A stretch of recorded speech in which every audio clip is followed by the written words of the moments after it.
नमस्कार। मैं हूं संतोष कुमार भारद्वाज और आज आपसे वार्तालाप कर रहा हूं दिल्ली के मसीहा केजरीवाल के विषय में। मैं इस व्यक्ति से एक आरटीआई कार्यकर्ता के रूप में परिचित हूं। इस व्यक्ति ने मुझे कम से कम 3 पत्र लिखे और एक पत्र ऐसा था जिसमें इसने मुझे एक कार्यक्रम बुलाया और उसमें लिखा आपको मंच पे आकर बोलने की इजाज़त नहीं है। Very good, what a nice person. आजकल इन महाशय के स्वास्थ्य मंत्री और जेल मंत्री सचिंद्र जैन की बहुत चर्चा है और चर्चा का विषय है महाठग सुकेश, जिसको इन लोगों ने 100 करोड़ का चूना लगा दिया। नटवरलाल का नाम सुना था, उससे बड़ा सुकेश हुआ और भाई अब आप देख लो इन तीनों में कौन बड़ा है। इन्होंने कहा 500 स्कूल खोलेंगे, हुआ क्या? बिल्कुल ठीक इसका उल्टा। माने 10 स्कूल तोड़े जा चुके हैं और नया स्कूल कोई नहीं खुला। इनके जो माननीय मुख्यमंत्री हैं उनके पिता टीचर हुआ करते थे कभी, और उनके ऊपर स्कूलों के कमरे बनाने के नाम पे 1500 रुपये के घोटाले के आरोप हैं। अब इन लोगों ने दिल्ली मॉडल नाम से दिल्ली का शिक्षा मॉडल पूरी दुनिया में प्रचारित किया। न्यूयॉर्क के अखबारों में खबर छपी और जब मैंने उसको एनालाइज किया, मैंने एक वीडियो बनाया उसके बारे में, मैंने आपको बताया, आप उसे देखेंगे तो आपको इनके ढोल की पोल प्राप्त हो जाएगी। आप सोचिए, सत्ता में हैं, स्कूलों को बगैर प्रिंसिपल के चला रहे हैं, ना प्रमोशन ना रिक्रूटमेंट। उसके बाद रेगुलर टीचर नहीं है। परमानेंट तो करना ही नहीं टीचर को, रेगुलर नहीं करना, गेस्ट टीचर ज़्यादा करो, रिटायर्ड टीचर को बुला लो। अब आप सोचिए, एक ऐसा सेंसिटिव जॉब टीचर के द्वारा बच्चे को पढ़ाना, जब टीचर को अपनी नौकरी की पता है कि कल को नहीं रहेगी, वो असुरक्षित है, वो क्या पढ़ाएगा स्कूल में बच्चों को? जिसको अपना भविष्य ही असुरक्षित दिखाई दे रहा है, वो क्या पढ़ाएगा? और बच्चे ऐसे टीचर की इज्जत क्या करेंगे जिनको पता है तुमने एक शिकायत कर दी झूठी सच्ची और टीचर की नौकरी गई। अब मुझे याद है, कारपोरेशन, आपको भी मालूम है, कारपोरेशन को दिल्ली गवर्नमेंट से पैसा मिलता है। सेंट्रल गवर्नमेंट दिल्ली गवर्नमेंट को देती है, दिल्ली गवर्नमेंट कारपोरेशन को देती है। मगर इन लोगों ने कारपोरेशन का पैसा रोक दिया। नतीजा क्या हुआ? स्कूल के टीचर्स की तनख्वाह रुक गई, उनकी पेंशन रुक गई। वो गरीब लोग जो दिल्ली में सफाई का काम करते थे, उनको तनख्वाह मिलनी बंद हो गई। आप सोचिए क्या होगा? भूखे पेट रह के क्यों कोई कैसे सफाई करेगा? अब करता है कूड़े के पहाड़ को हटाने की बात। भाई 14 फरवरी 2015 में चीफ मिनिस्टर बना था, तब से लेकर अब तक कहाँ गया? उन्होंने कहा यमुना की सफाई करेंगे।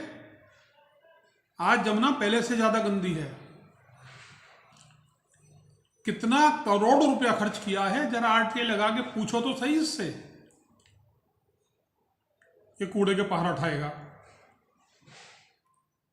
मेट्रो का पैसा जो देना था इसने नहीं दिया, मेट्रो काम रुक गया।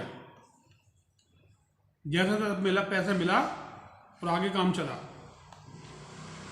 कहता था छोटा मकान लूंगा चीफ मिनिस्टर बनने के बाद, बच्चों को सिर पर कसम खाई, मैं महा ईमानदार रहूंगा, घोर ईमानदार,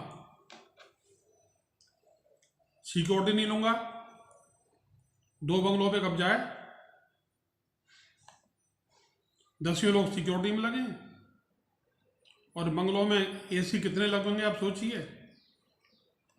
ये कहता है एमपीज को फ्री बिजली मिलती है, फ्री पानी मिलता है, कैंटीन में खाना बहुत कम पैसे मिलता है। भाई तुम उनमें नहीं आते क्या? तुम भी तो चीफ मिनिस्टर हो, तुम्हारे पास मंत्री भी हैं, एमएलए भी हैं, उनको नहीं मिलता क्या? तुमने तनख्वाह लेनी कब छोड़ी? तुम्हारे मंत्रियों ने तनख्वाह लेनी कब छोड़ी? तुम जनता की सेवा कर रहे हो। तुमने चीफ सेक्रेटरी को पकड़ के विधानसभा में ठोक दिया, अंशु प्रकाश को, तो तुम्हारी बातें नहीं मानता, तो उठ पटांग आदेश नहीं मानता तो तुम्हारे वो। झूठ बोलने में तो तुम्हारे बराबरी कर ही नहीं सकता। तुम्हारा मुंह खुला हुआ है, जवान बहुत लंबी, तुम्हारा सिद्धांत है 100 बार झूठ बोलोगे तो पब्लिक मानी जाएगी। कोर्ट में केस हो, 42 बार डांट खा के आए हो। टीवी चैनल और अखबारों का मुंह बंद कर रखा है विज्ञापन दे दे के। इसको कहते हैं घूसखोरी, रिश्वतखोरी। रोहिंग्या और बांग्लादेशी, मोदी ने खाना दिया था दिल्ली वाले गरीब लोगों को, और तुमने पहुंचा दिया घर घर किसके? रोहिंग्या और बांग्लादेशियों के। सड़कों पे तुमने रातों रात कब्रें बनवा दी, मजार बनवा दिए। लोगों की व्यक्तिगत संपत्ति थी, उसको तुमने कह दिया वक्फ बोर्ड की प्रॉपर्टी है, और तो तुम बंबई भी पहुंच गए। मैं नाम ले नहीं चाह रहा। तुम देश के बड़े लोगों पे उंगली उठा रहे हो, आसमान में थूकोगे मुंह पे आगे गिरेगा। तुमने तो हमारे एनडीएमसी को आदेश दे दिया कि रोहिंग्या और बांग्लादेश को मदद करे। तुम मेंबर हो एनडीएमसी के, तुम टीचर्स की मदद नहीं कर सकते, उनको 66% नहीं दिलवा सकते। सुप्रीम कोर्ट का आदेश है, हाई कोर्ट का आदेश है, लेबर मिनिस्ट्री का आदेश है। एनडीएमसी वाले गलत जानकारी देकर फंस चुके हैं, फिर भी तुम नहीं कर सकते। हमारी मदद नहीं करोगे तुम कभी। किसकी मदद करोगे? मुल्ले मौलवियों की। 18,000 से 40,000 रुपये महीना देते हो उनको तुम। कौन से हिसाब का देते हो भाई? मंदिर का पुजारी भूखा मर जाए उसके लिए पैसा नहीं है तुम्हारे पास। स्कूल में टीचर नहीं है उसके लिए पैसा नहीं है तुम्हारे पास। और तुम्हारी तारीफ कितने करूं? हाजियों की तरह से गले में गमछा डाल के, वो स्कल कैप पहन के तुम उनके बीच जाके बैठ जाते हो। हिंदुओं को तुम्हारे बारे में क्या राय बनानी है तो तुम खुद ही सोच लो। तुमने क्या किया? गली मोहल्ले में शराब की दुकानें खुलवा दी।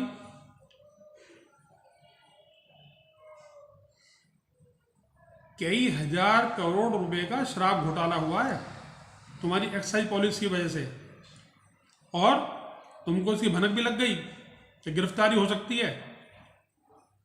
परसों चार्जशीट भी हो गए लोग, अभी तुम्हारा नंबर नहीं आया, क्योंकि जिन लोगों ने तुम्हें वो इंफॉर्मेशन लीक आउट की थी वही लोग तुम्हारी मदद कर रहे हैं।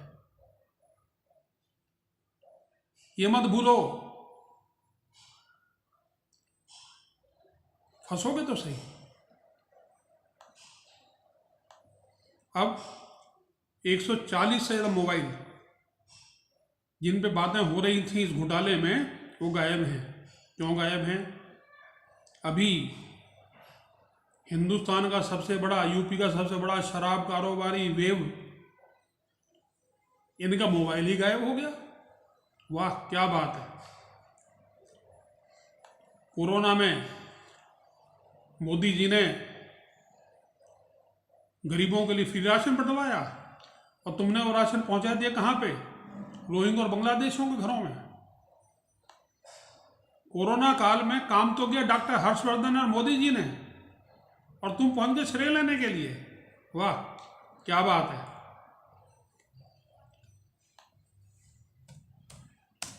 तुम्हारा तो जवाब ये नहीं है। डेंगू में बड़े बड़े विज्ञापन दिए, करोड़ों रुपया खर्च कर दिया, और आज की स्थिति क्या है? पहले से भी ज्यादा खराब है। तुमने सड़कें बनाई, क्या हाल है सड़कों का? अभी बारिश होके हटी है, पोल पट्टी खुल गई सारी। दिल्ली में बाढ़ आई क्योंकि तुमसे जो नाले थे ना वो भी साफ नहीं करवाए गए। कह दोगे कारपोरेशन ड्यूटी थी तो तुम के झक मार रहे थे। तुम्हारे चीफ मिनिस्टर बनने के बाद दिल्ली में पॉल्यूशन का क्या हुआ है? दुनिया में नंबर 1 पे है दिल्ली पॉल्यूशन में, प्रदूषण के अंदर। और ऊपर से पंजाब का चीफ मिनिस्टर तुम्हारा। अब तो पंजाब में पराली कितनी जला लो, क्या फर्क पड़ता है? वहां दिल्ली में आए कह देंगे ये भी केंद्र सरकार की कोई नीति है। यानी दोष तो तुम केंद्र सरकार को दोगे, गलत खुद करोगे, अपनी गलती कभी नहीं मानोगे।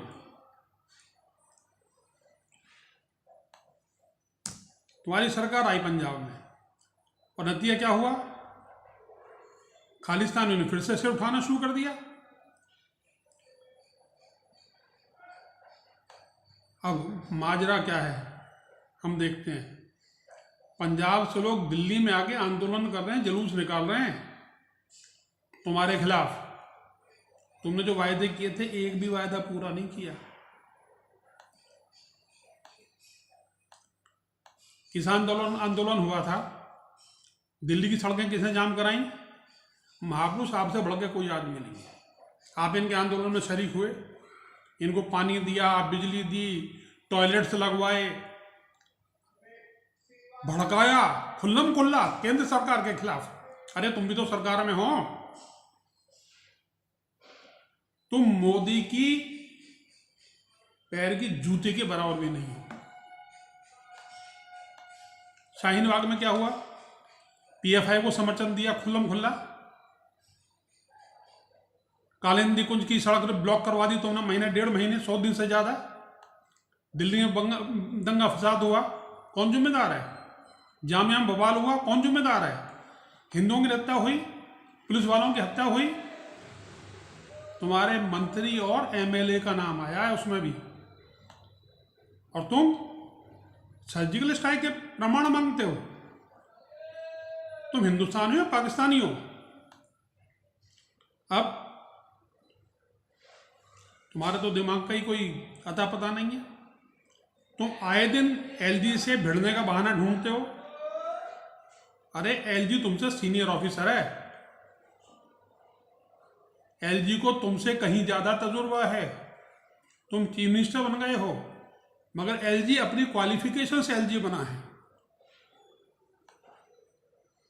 अब तुम गोवा में चुनाव लड़ रहे हो, लड़ चुके हो, पंजाब में तुम चुनाव जीत चुके हो, तुमने हिमाचल में उम्मीदवार खड़े कर दिए, गुजरात में चुनाव लड़ रहे हो। अरे भैया इतना पैसा कहां से लाए, जरा हिसाब तो दो। दिल्ली में क्या हुआ? बिजली पानी फ्री, बैंकों का 40,000 करोड़ का लोन क्या पड़ोसी चुकाएंगे आके? आए दिन जाते हो बाबा के, मोदी बाबा के सामने हाथ फैलाने।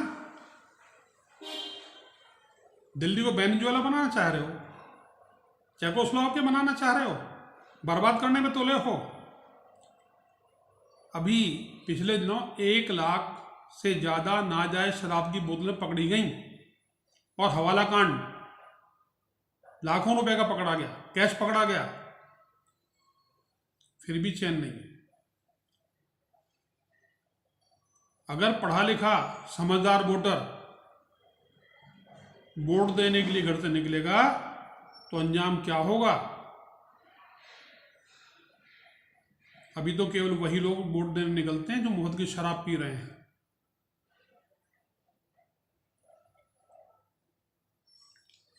बहुत बहुत धन्यवाद, नमस्कार, फिर मिलेंगे शीघ्र।